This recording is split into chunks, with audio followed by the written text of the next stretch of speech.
Why are you good? You should join me, buddy. You're a streamer? I am. Yeah. But now I'm doing my fish tank. Oh, you're cleaning your fish tank. Okay. So, fish tank cleaning in the background. Washing machine going over there. So, sound should be a little bit interesting today. I've got to remind my wife not to start the washing machine just before I stream. And it's got all the soap in there. So I can't go turn it off right in the middle of the cycle. Such is life. All right. Friday. Morning stream number 2. What is going on, people?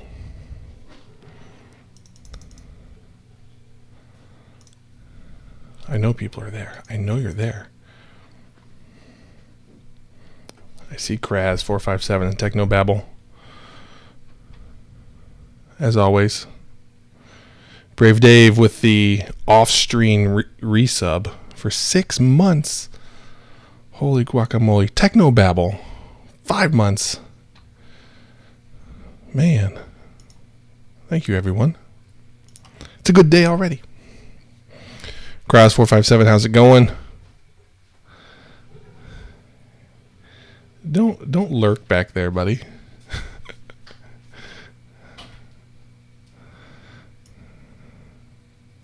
Yeah, see what this is bad news. I came completely empty-handed this morning. No topic, no idea, no anything. So I'm counting on you guys. Bob and I did record another episode on Monday that is, we'll call it a sibling episode to the one that just came out this Monday. It's an extension on how to handle when things aren't going well at your current job. It's a bit more aggressive. We did our best to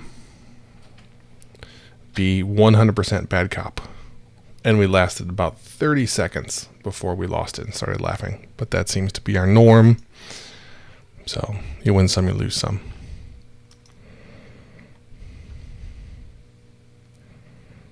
Everybody hears me, right? I see volume over there. Yeah.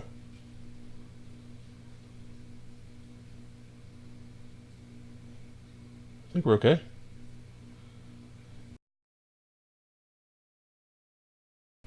So Scrum Sergeant, might be you. Not might be. It sounds like it is you. Good luck with the troubleshooting. And the worst thing about troubleshooting these days is you can't get away from the ads on Twitch. Unless you're a subscriber, which I think you all are. The ads are a little bit overbearing these days. And I know they're making a ton of money. But I guess you gotta monetize the platform.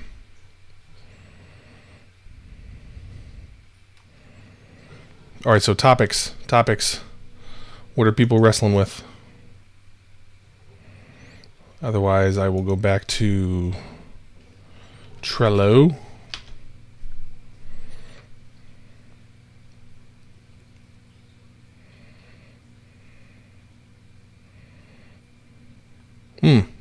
Okay.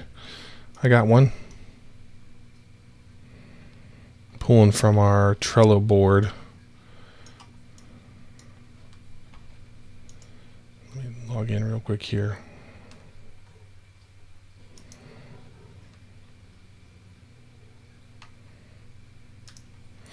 Burnout and how to deal with that, because that was a thing that was real for me with this stream. We talked about it a little bit when I brought back the morning stream, but burnout can be tough. So we'll just continue the theme from the podcasts about how to handle when things aren't going well. Sometimes it will manifest itself as burnout, which it has with me along the way. It's just hard. It's less than exciting to get up and go into work. Yeah, I think that work-life balance, burnout is the key. The times when I've reached burnout, I brought everything home with me. So I've it kind of drives my wife a little bit crazy, but I try not to talk about work when I come home. I try and separate the two, because in reality, I've got like, on a good day, 3 hours before my kids go to bed. So I've got like 3 hours in a day to be a dad. And if I allow work to creep into my mindset. Thanks for the follow, Ryan Roberts, the Cubs fan, the Cubs lover. We'll see how they do this year. I hope they do well for you. That's been the number one key for me, is trying to separate. Well, Scrum Sarge, I think it does that if you allow it. It's got it. To me, it's a lot. When I do talks about building a great culture, I talk about how you have to be intentional with building culture. And I try and treat culture like a product and run it through the same processes that we do whenever we're building something to ship to our customers. That culture, that work-life balance, you've got to treat it like a product. You've got to inspect and adapt. You've got to spend time focusing on what you're going to do differently to stop whatever's currently happening, or whatever is happening that's working. Just like a retro, right? You keep doing the things that are working, you stop doing the things that aren't, and maybe you start doing something new.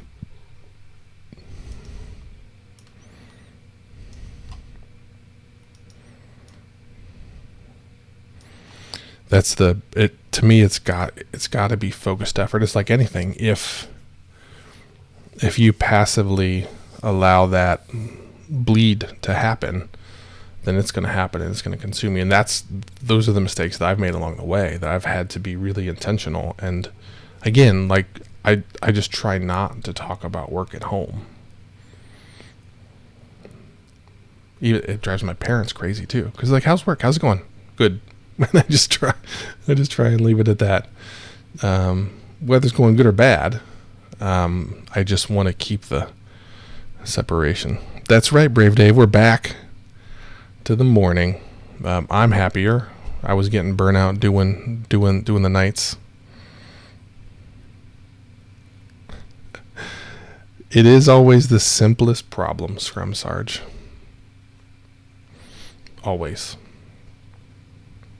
I had the same thing this morning. Just before the stream started, the mic wasn't working, and there's one button that essentially powered the mic. No, I'm not disappointed in Scrum Sarge. It's just, it's a reminder. It's an evolution. I can tell you 5 years ago, I'm not as good at it as I am now. 2 years ago, last year, 10 years ago, forget it. It was terrible. Terrible.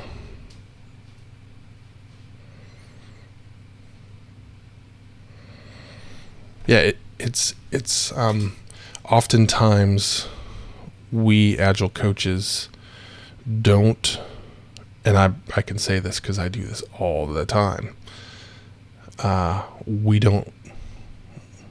We focus so much outward on helping everybody else that oftentimes we are the shoemaker's children.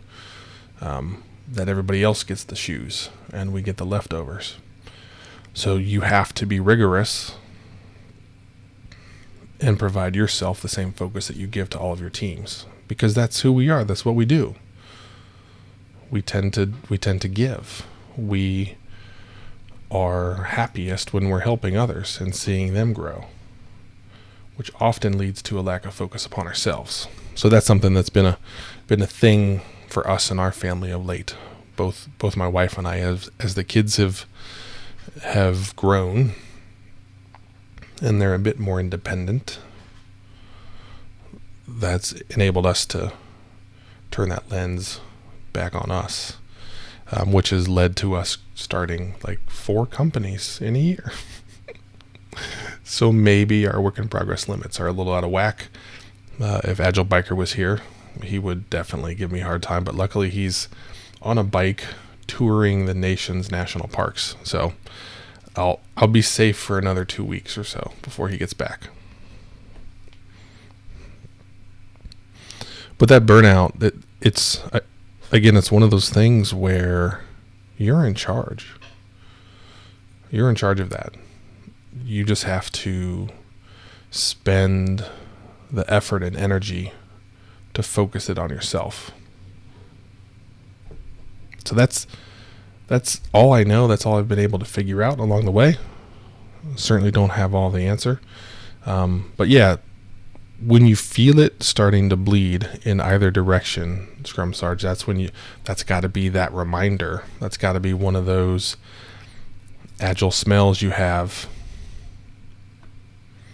when you go in and you're helping a team, and you just can kind of feel that something's not right. You got to do the same thing with yourself. You got to be aware, which is hard to do because we're paid to focus on everybody else.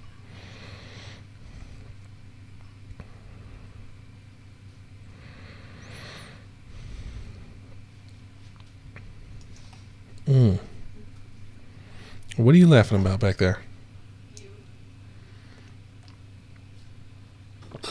What's so funny? Huh? What? What's so funny back there? You. What? That doesn't explain. You being quiet. Well, I can't talk for 3,600 seconds straight. Lincoln, that's why Lincoln would be a good. Yes, your little brother never stops talking. Oof. I tell you what, people, those drives to school in the morning, oh man, it's a challenge. Luckily, we've learned if we just shove books in his face, that keeps him quiet. So, team size.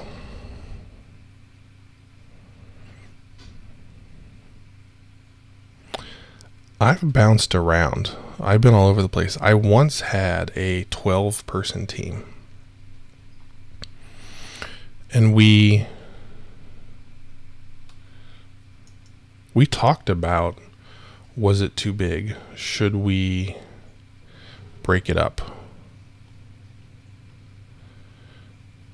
We were a mobile shop. We all were delivering the same product, but we had engineers building the back end, so the API that fed everything, and we had an iOS development team and an Android development team. So there were 3 distinct groups of people. We had a designer as well. We had DevOps, all delivering the same end product to the user, but working in very distinct portions of the code. And we felt at the time that breaking it apart into smaller teams wasn't going to help. We got worried about, would we be as cohesive if we broke it apart? Because there were times during planning and refinement where we were refining the Android stories, the Android part. And so the backend guy's like, I don't add a lot to this. Or iOS is like, yeah, we already solved that on iOS. So we knew there was some waste. But we felt that we would increase the indirect waste of time through the disconnection by breaking it apart into smaller teams. And we were reasonably successful. We didn't feel like making a switch would have helped us. So we went that way, and we ran for about 6 months, and then things fell apart. But I've had one 12-person team, and it worked.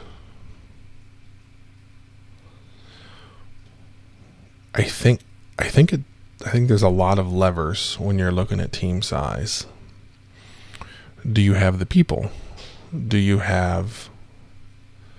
Are you working on the same products? Are you working on different products? Are you working on the same code base? All of those things.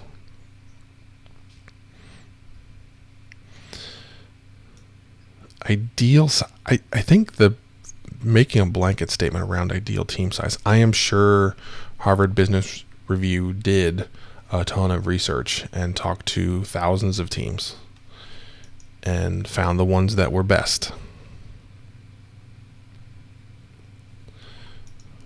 But I do think that's a bit of a silver bullet thing. And be free to experiment, but you gotta, it's tough. Like I say, experiment with the teams, but man, it's hard because changing teams is, mixing up teams has some cost. It has a little bit of waste built into it. So you don't want to be willy-nilly with moving people around on the team. So I understand the trying to get it right.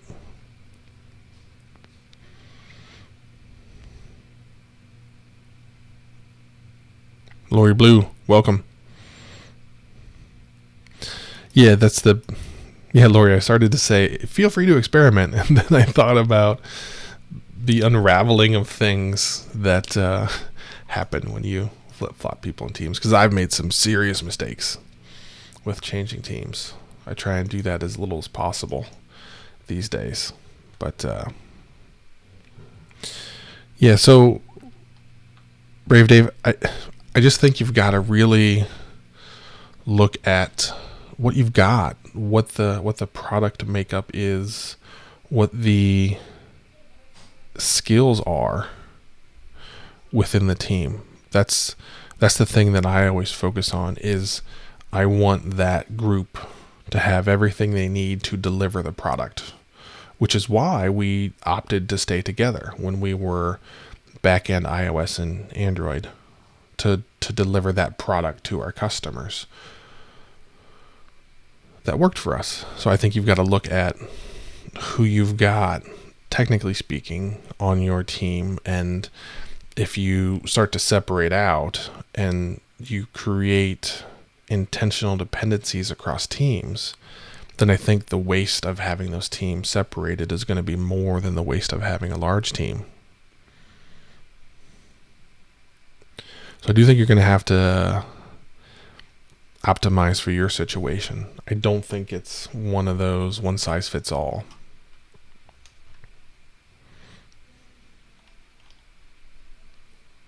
I wish I had an answer for you that was clear and concise, but unfortunately I don't think it is.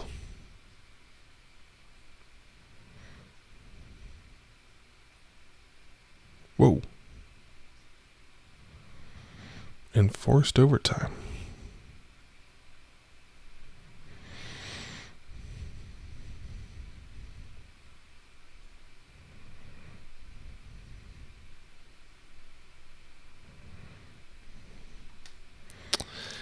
That's an interesting situation, Brave Dave. My instinctual reaction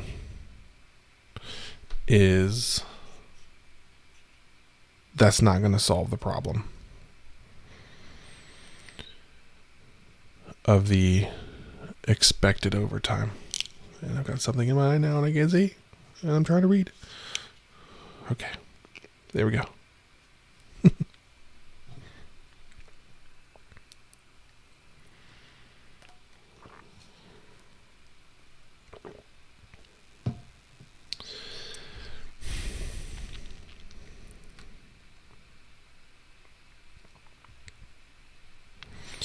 Yeah, so Kraz, I think you're going the same spot I am, is I'm worried you're going to have the same problem just on a larger scale, Brave Dave. I'm worried they're going to say, okay, you got more people, we expect more, unless you've been able to convince them that we clearly can't get done what you're asking us to get done, so we need more people, and the expectations remain the same.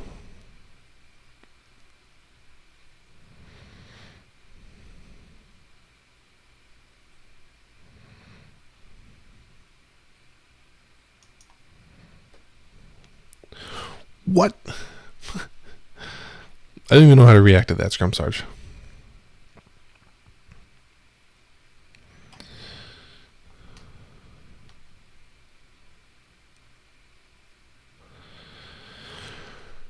I think, so let's go back to Brave Dave's initial question about should you seed the teams or make new ones?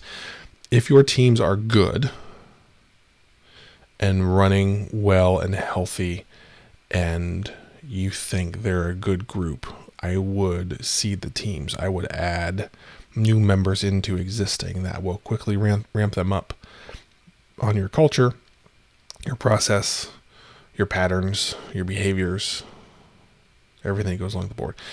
If you've got some issues where some teams aren't as healthy as you would like, assume you're going to hire well, expect you're going to hire well, and maybe form new ones, maybe break things apart, which I guess in the end is kind of seeding, but it's like it's reverse seeding. You're breaking apart the things that didn't work really well, and you're bringing in the new people to give it a breath of fresh air. So that's one approach you could take. I do think if you stand up an entirely new team, you're making it harder on them than it needs to be. So maybe give them at least one. Maybe give them one really good person. Or maybe if all of your teams are bad, then I would stand up a brand new team and use that as the gold standard. And use that as the example of what great looks like.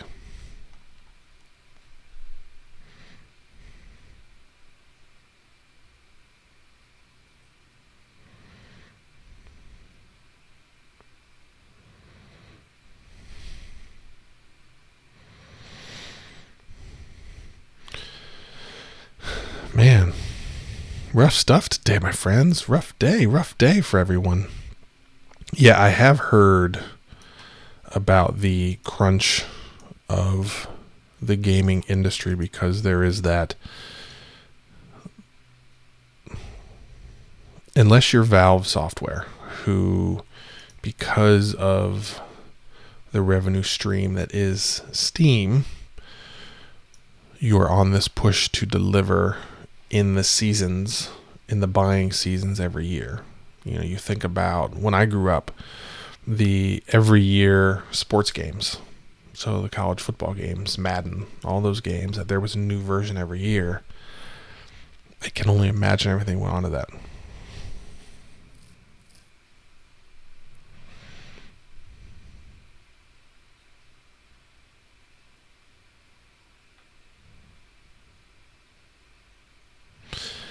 So I do think, going back to Kraz 457 and your expect their employees to have the passion for the dream that is there, a good CEO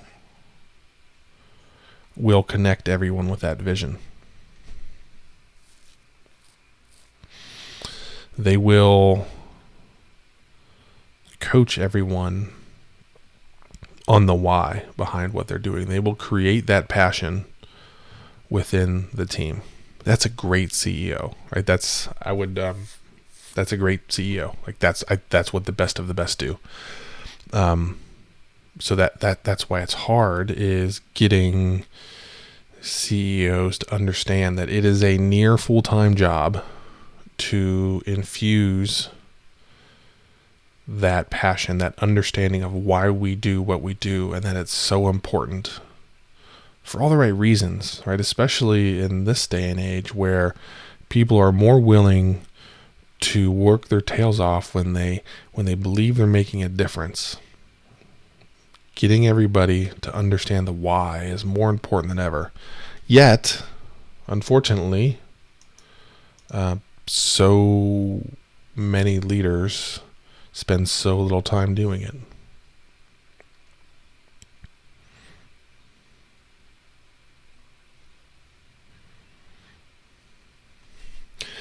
Yeah, Brave Dave, there was an article based on the Discord chat we had about some of the crunch at Epic Games. So make sure you take a peek at that.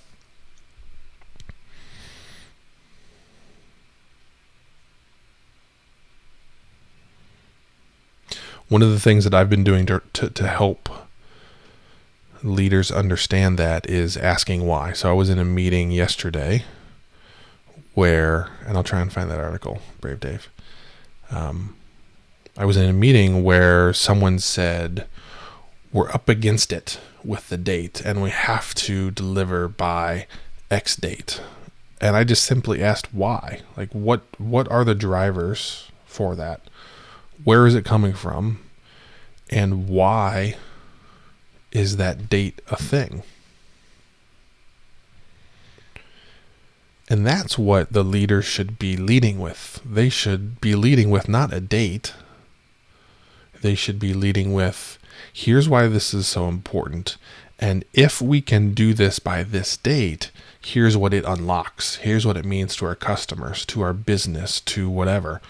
So as a leader, you've got to lead with the why, not an item on a calendar. In Grass 457, that is harder, without a doubt. But if you don't do that, then you end up with situations like a lot of the things we're talking about, where people are burnt out. They want to leave.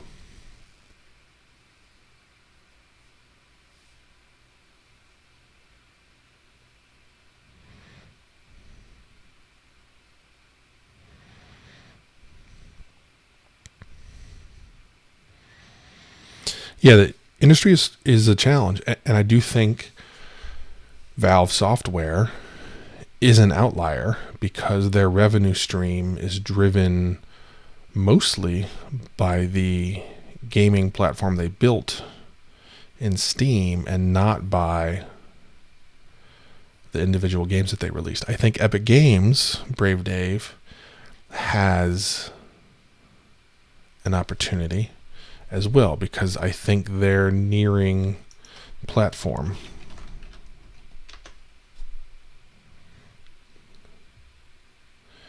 And the fact that they developed the Unreal Engine. So the Unreal Engine, again, is another platform that generates revenue without them having to create a new game every 6 months. So you've got to understand how companies make money and the drivers that drive those decisions. Is it we have to get a new version out by X date or else our competition is going to beat us?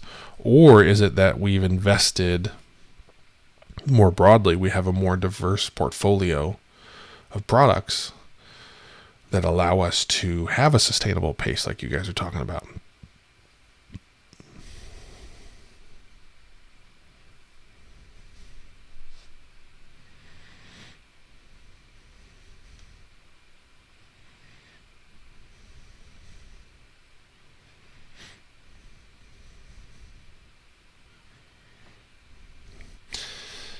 Yeah. Date-driven things are a challenge because everything's harder than you think, right? It's like that's just the reality. Hey everyone. This is fantastic. I love this group. I love doing it in the mornings. I'm more excited. Thanks for being a part of this. This is exactly why I used to be so excited to do this. We did an experiment on Wednesday nights because I had some things going on in my daily life, and we adjusted, but this is cool. So I just want you guys to know I appreciate it. I appreciate you guys being here, engaging in the discussion, helping each other. So thanks a million. Let me try and find that real quick.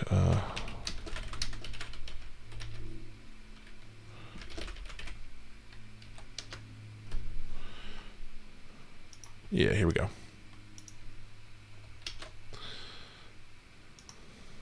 Coming at you, Brave Dave.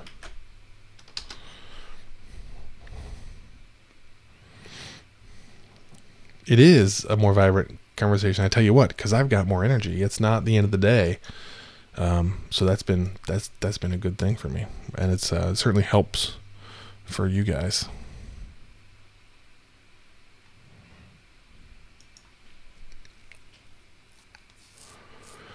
So, Brave Dave, was it ever explained the why behind the 6 months? Was it just because we got to have something out, which is so often the lame response with no real substance to it? Or was there a thing?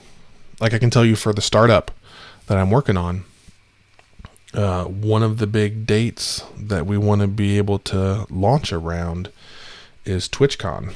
So Twitch has a conference twice a year, in the fall here in the US, and then in the spring in Europe. So those are our launch points. And that's going to be important for us to launch around that, because that's where our initial customer base is. It doesn't mean that we're gonna rush it, because it'll be like 6 months away from the next one. So it won't be the end of the world. Launching sooner is better. Certainly when you're a startup, we will definitely take the MVP approach and probably be embarrassed of version 1 of our product, but at least get it out there. But we're going to iterate very quickly. Yeah, I think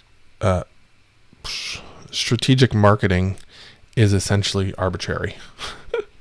Like, I'm not even sure how you define strategic marketing. Like, what does that... I mean, we can all come up with a definition. But in reality, what is that? Like, that's... Oh, that's rough.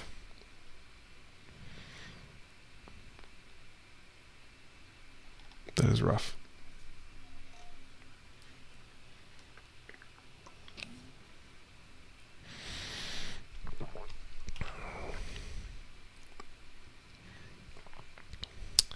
Okay. Let's see. I felt like there was a question along the way that I may have driven past in the flurry of comments.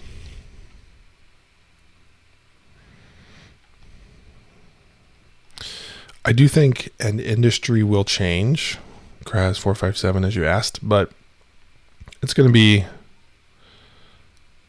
take, like, that's going to take patience, right? Like, you gotta first show success as the outlier, then people start to pay attention. That's a decade away, right?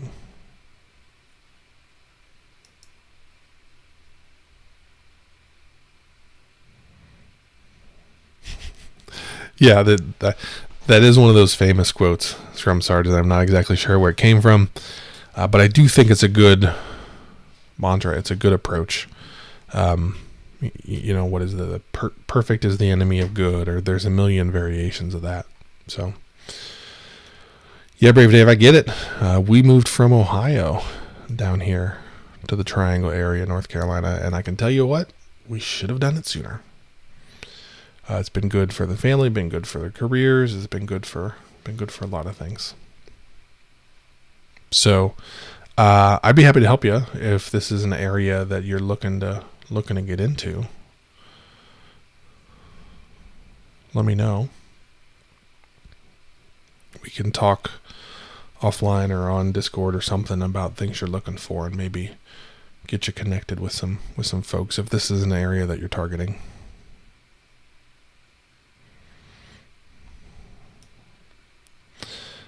I certainly hope so, Brave Dave. That's it is interesting, that indie game scene, because they're freaking everywhere. One of my favorites that I haven't played yet, but everybody's waiting for it to get shut down, is Mario Royale. It's a battle royale of old school Mario Brothers. Everybody's just waiting for it to get shut down by Nintendo. But it's like you and 75 other people start playing Mario, and the last Mario to die wins. You've got all the standard levels, and you got to go through all that. Texas is good. Texas is definitely good. So the company I'm working with, Tuesday, Wednesday, Thursday, has an office in Austin, and they're a pretty darn good bunch. So let me know if you're looking. But yeah, I watched some guy play this on Twitch, and I was fascinated. I haven't had a chance to play it yet, but I'm pretty excited to try it.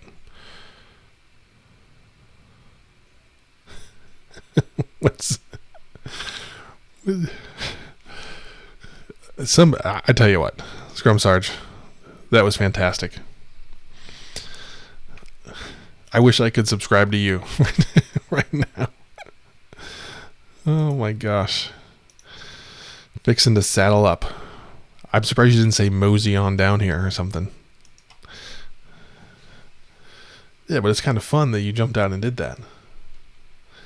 That was good.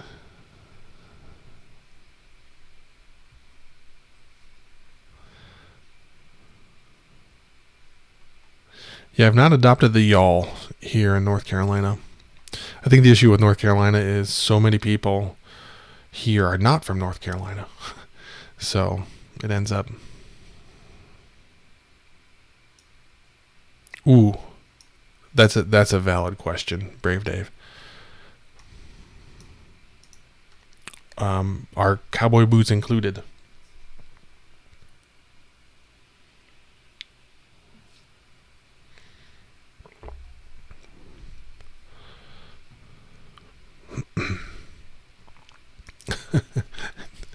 Hat or boots, okay. Oh yeah, Astros cap. That'll work.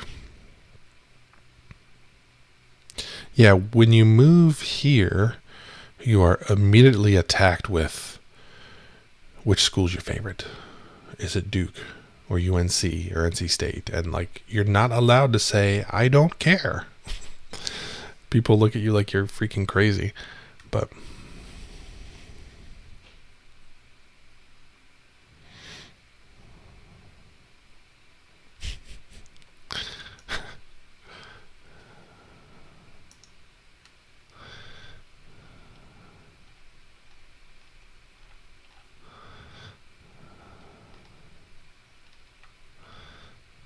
that's good.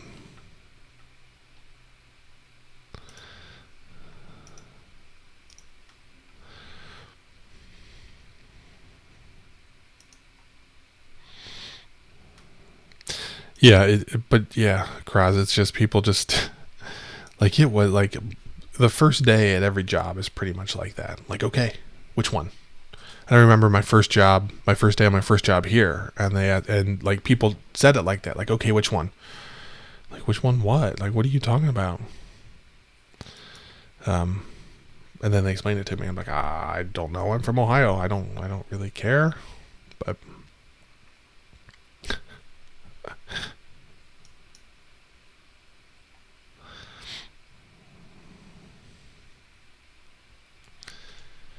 Yeah, it's crazy.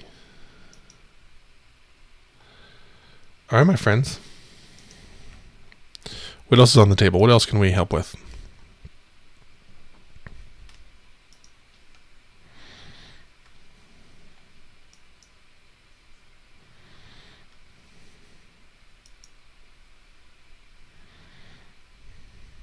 Ooh, leadership. Now we're getting to some fun stuff. This is exciting. Let me get a drink before we get too deep.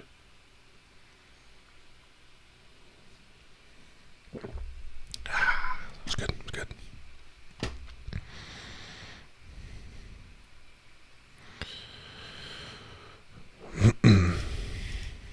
Oh gosh.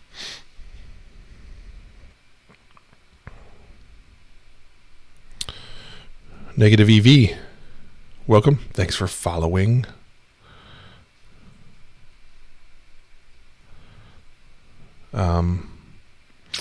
Indicators that a leadership team isn't ready to start an agile transformation.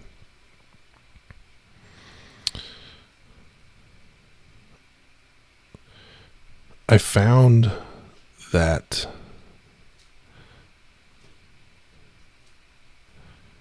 with enough experience, what, a follow and a sub? Can't be. That'd be fantastic.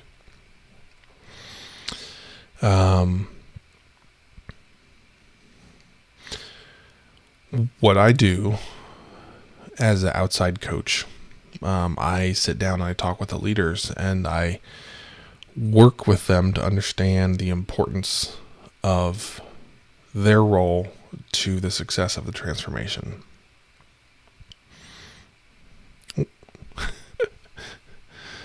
I hope if you didn't intend to, you didn't. But you're more than welcome to if you'd like to. Because, and I've told this story before, what's going to happen in the transformation is somebody's going to get frustrated because it's hard. Somebody's going to get frustrated. Somebody's going to be friendly with one of those founders or the leader or whoever's in charge, and they're going to go complain to them. And at that moment, what's that leader going to do? Are they going to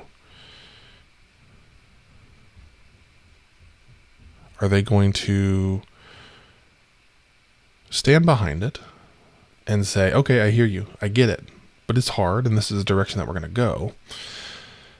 Or are they going to weaken Agile? At that moment, they either support Agile and you're going to be fine and everything's going to work out, or they create the first crack in the wall that is Agile within your company. And without quick repair, that crack will grow.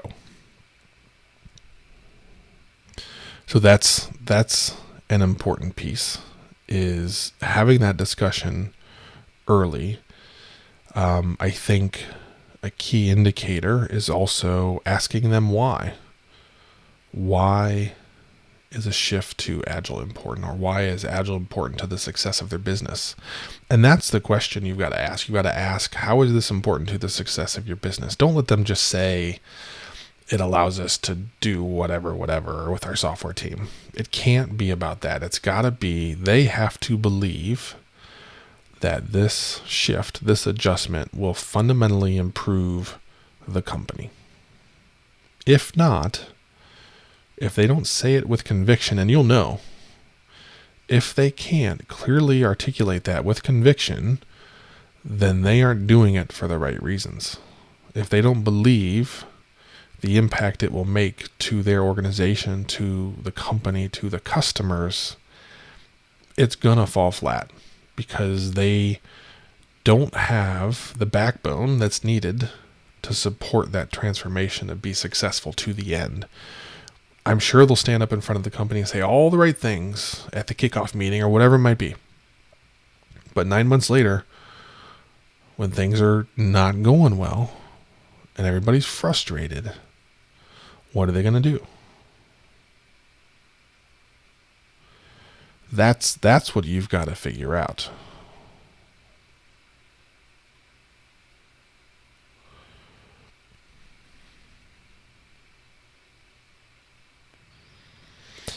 That's the hard one to figure out, because it's easier for me as a hired gun, as an Agile coach that gets brought in to help create that transformation. It's easy for me to go in and ask those questions.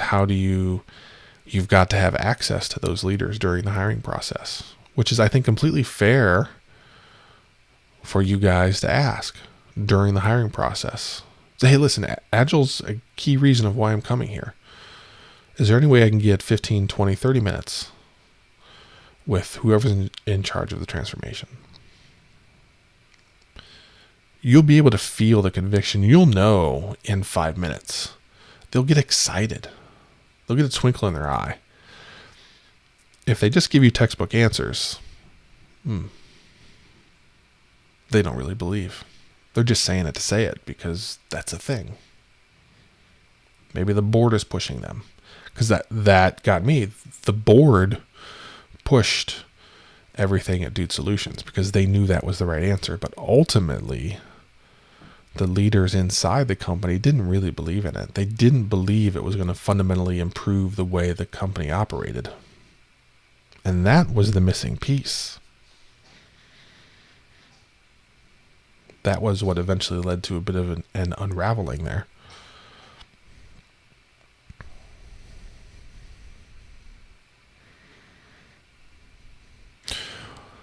Scrub and Sarge, one of the things that I've been very intentional about with my career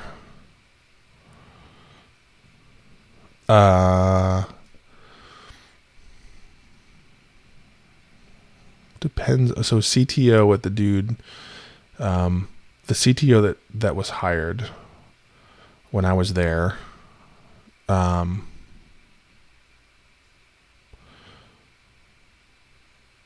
was stubborn, but he was stubborn in supporting us. He believed and he went to bat for us. He fought for us. And I always appreciated that and will always appreciate that because I knew he had our back. And I knew he had my back as the guy that was leading Agile there. He believed in it, and I knew that. And I knew he went to bat for us. So yes, he was stubborn about things, but I think he was stubborn about the right things. So Scrum Sarge, what I've done with every step in my career is look at the lessons and frustrations I learned in the job that I'm in, and I have this this list of things that I never want to let happen again. In my career, there have been things that have created frustration for myself or my team or for the customers or for the product or whatever. And I just created this list of things that I will never let happen again. So I ensure that in my next job, do I have the capability to ensure that those things don't happen again? And only when I know that do I make that next move.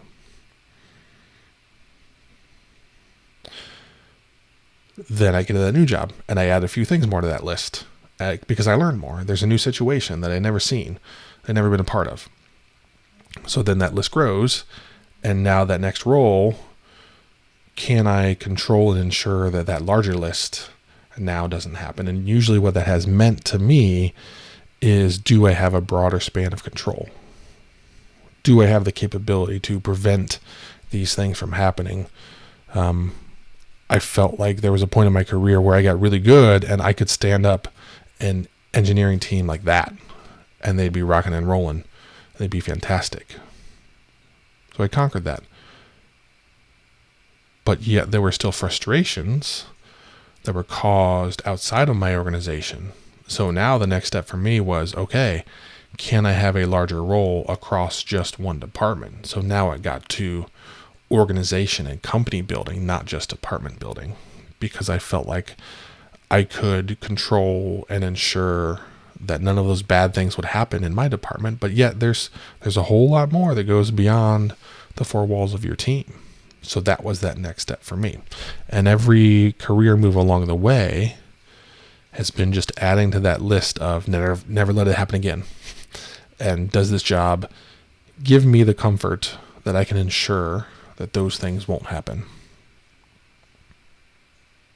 So that's the approach that I've taken to become more of an agile leader and become more holistic across the organization. That's been the path I've taken.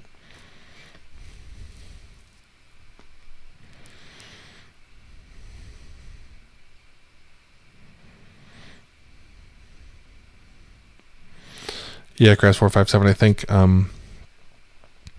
that is the unfortunate reality of so many people. Again, it goes back to the why. So when you're looking, can the leader effectively and passionately explain the why? Because if they're practiced at it, if they're doing it, then they should be able to just, boom, here it is. This is why. This is what we're doing. This is why it matters. This is why we need you to help make this happen.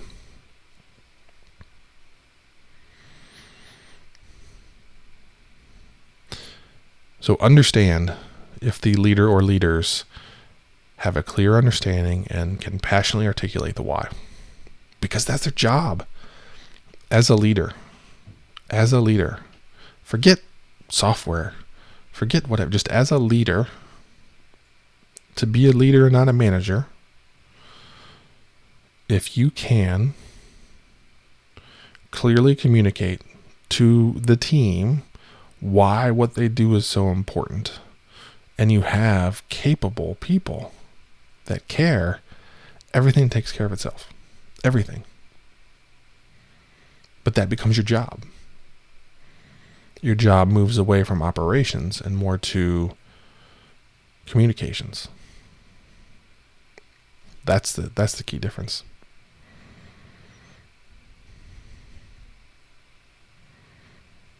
Yeah, Scrum Sarge, that's been the only thing that's kept me sane in this process. Is I really do just have this mental list, and I'm not going to go somewhere else where I don't feel confident that I can prevent all items from that list happening again. Because if not, I'm just going to end up in the same place. I've just moved the problem. I haven't actually solved the problem. I've just moved it. I've moved it by moving myself. So that's the key.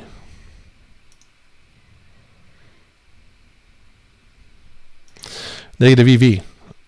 Haven't had a chance to say welcome. I did thank you for the follow.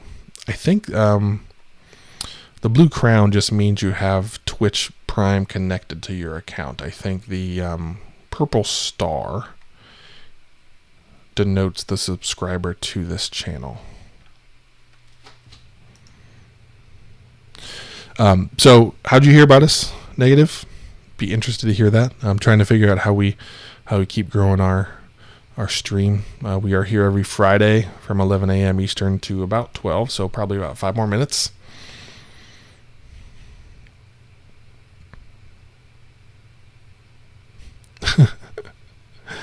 You're never gonna really learn everything. Like, you just got to accept that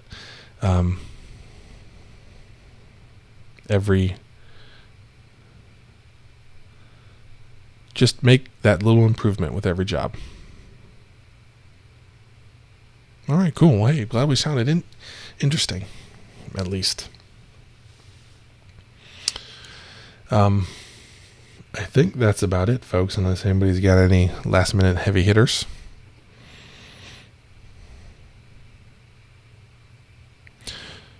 One last piece for you, Scrum Sarge. Life goes fast, right? So don't allow yourself to accept a job where the new place has all the same problems. It goes too fast. So be aggressive trying to figure those things out. Walk in knowing. One of the things that I did was I just got comfortable with who I was and how I led, and I stopped apologizing for it. The last thing I wanted to do was me finally being myself 2 months in, and then we're like, whoa, this is not who we wanted to hire. I wanted to be painfully clear. This is who I am. This is what I care about. It will make the hiring process harder because you'll get weeded out sooner, because there will be people that will be uncomfortable with that.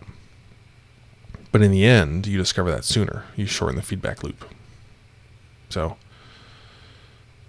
be aggressive with what matters to you, because you're 40 hours a week plus. We know it's plus, is important. Oh yeah, thank you. Yeah, we have been talking about this a lot on the Metacast.